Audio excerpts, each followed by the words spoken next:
Olá, seja muito bem-vindo ao nosso canal, sempre falando por aqui a respeito dos projetos de ferramentas de corte, dobra e repuxo. Hoje eu quero falar com você a respeito de escalonamento de punções de corte ou facas de corte e também punções de furação. Vamos ver o que é, para que serve, quais as vantagens de se trabalhar com punções e facas escalonadas.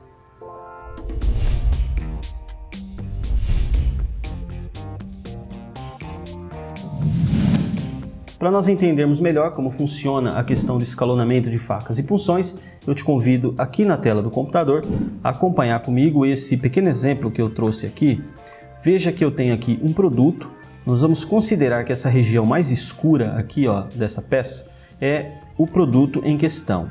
E essas regiões mais claras seriam os retalhos. Veja, eu tenho um recorte lateral, a título de exemplo seria um recorte lateral e 3 furações, sendo que um dos punções é maior. Ok, para fazer esse recorte, para que esse recorte possa acontecer, eu preciso trazer aqui o que eu estou chamando aqui de uma faca de corte externa, olha lá, ela faz o recorte lateral e também alguns punções, um punção maior no centro da figura ali e 2 punções menores que eu chamei de punções standard, seriam aqueles punções de catálogo, aqueles normalizados, mais comerciais. Ok, como seria então a cinemática, falando aqui brevemente desse cisalhamento? O Blank estaria parado esperando o martelo da prensa descer. Quando o martelo desce, ele carrega todos os punções e acontece então, olha lá, o cisalhamento. Veja, as facas de corte, os punções de corte penetraram a chapa de forma que acontece ali o cisalhamento. Se você quiser entender um pouco mais sobre como funcionam as ferramentas de recortar, eu tenho um vídeo específico sobre isso, vou deixar aqui no card como sugestão para você. Mas, no caso hoje aqui, eu quero focar aqui na questão do escalonamento das facas e punções. Eu quero que você observe o seguinte, isso aqui é a forma mais convencional, mais tradicional de se fazer o recorte, a furação, sem escalonamento. Aqui na tela não tem escalonamento algum. Por quê? Veja, todos os punções e também essa faca, eles chegam ao mesmo tempo. Veja, o Blank está ali de espera e quando os punções chegam, eles chegam todo de uma vez e fazem o recorte todo de uma vez. A forma mais clássica de se fazer esse cisalhamento em estamparia.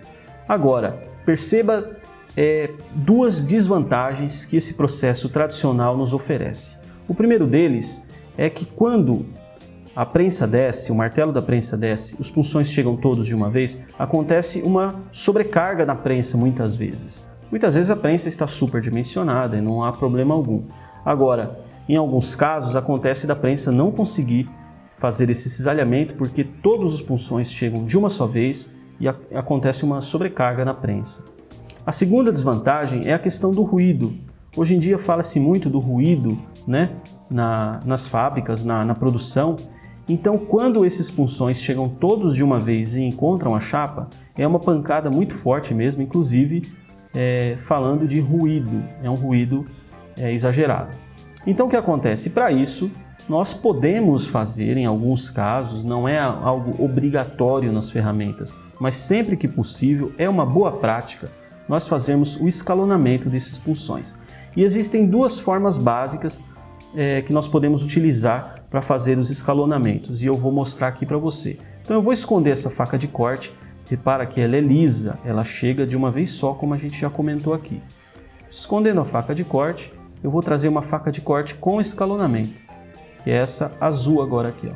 Repara que ela tem um pequeno desenho, uma figura, de forma que ela não chega toda de uma única vez para pegar o retalho, ela chega de uma forma que nós chamamos de tesoura. Ela chega tesourando a chapa. Olha lá, ela chega, ela começa a penetrar lá no centro do retalho, repara ali.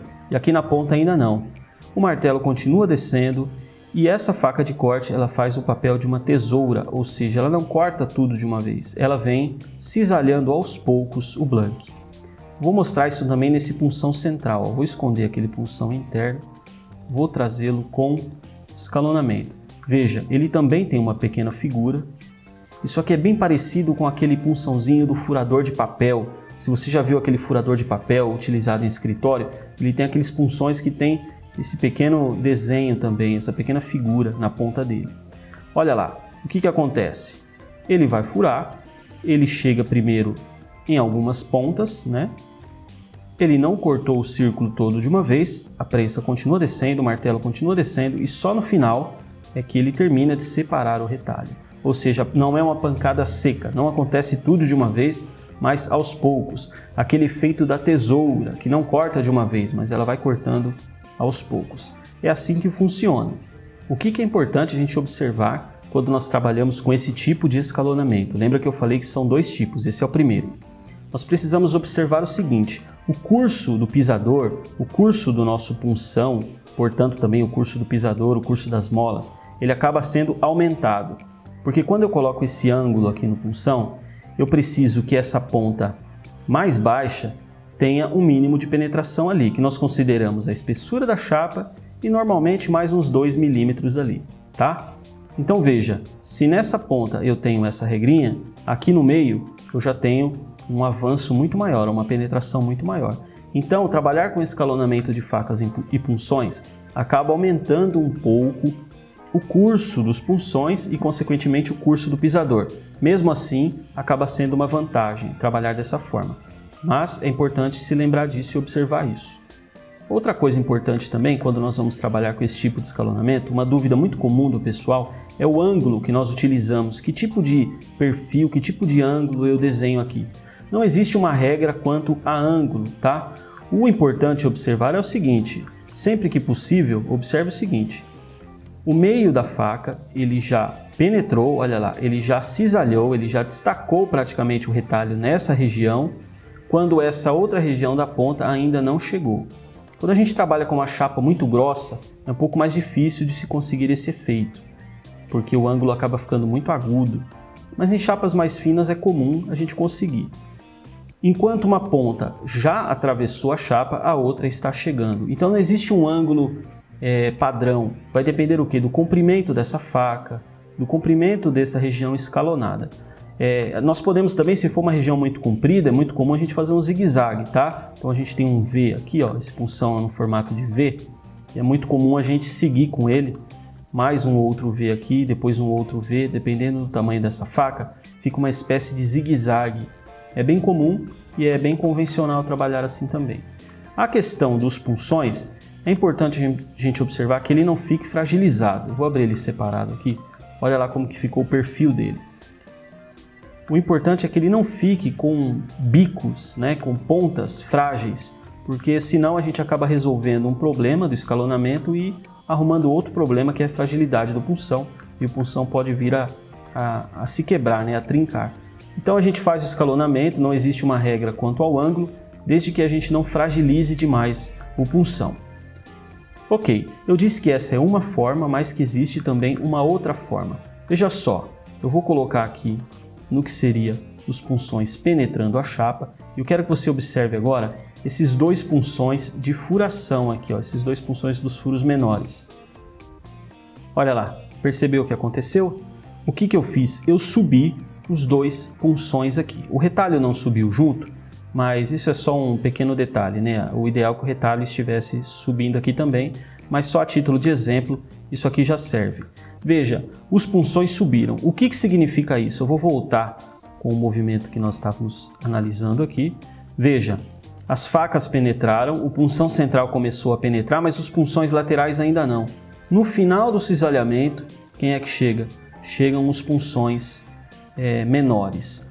Então, essa é uma segunda forma para se trabalhar com escalonamento de punções. É fazer com que cada punção tenha uma profundidade de penetração diferente, que eles não sejam com a penetração todas iguais.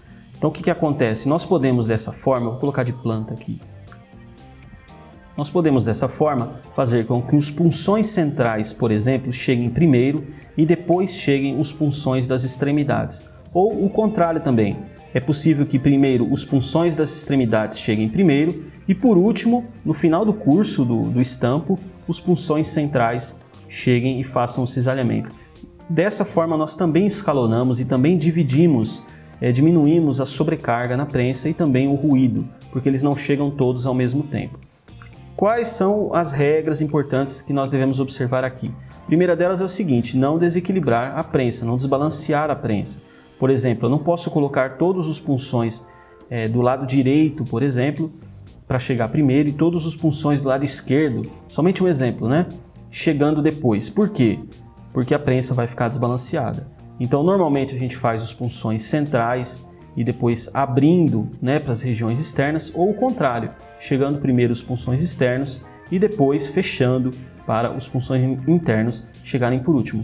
Uma dica importante é a seguinte: normalmente nós fazemos o quê? Os punções maiores chegarem primeiro. Por quê? Porque os punções que chegam primeiro, eles vão ter um comprimento um pouquinho diferente dos punções que chegam por último. O comprimento do punção, ele vai ser um pouco diferenciado. Nesse caso aqui, eles estão do mesmo tamanho, eu estou mostrando aqui uma altura diferente, inclusive, mas é só para exemplo. Na ferramenta mesmo, o que a gente faz? A gente faz os punções que chegam por último um pouco menores. Então, é interessante que os punções de diâmetro menor, aqueles punções com furações menores, eles cheguem por último. Assim eles não ficam tão compridos, são punções mais curtos. E a gente deixa para fazer punções mais compridos aqueles recortes maiores, que o punção já vai ficar mais robusto. Isso é apenas uma dica, mas não existe uma regra de quem chega primeiro e quem chega depois. O importante é não desbalancear a prensa. Tá bom, pessoal? É isso. Espero que tenha ficado claro a questão do escalonamento de facas e punções de corte.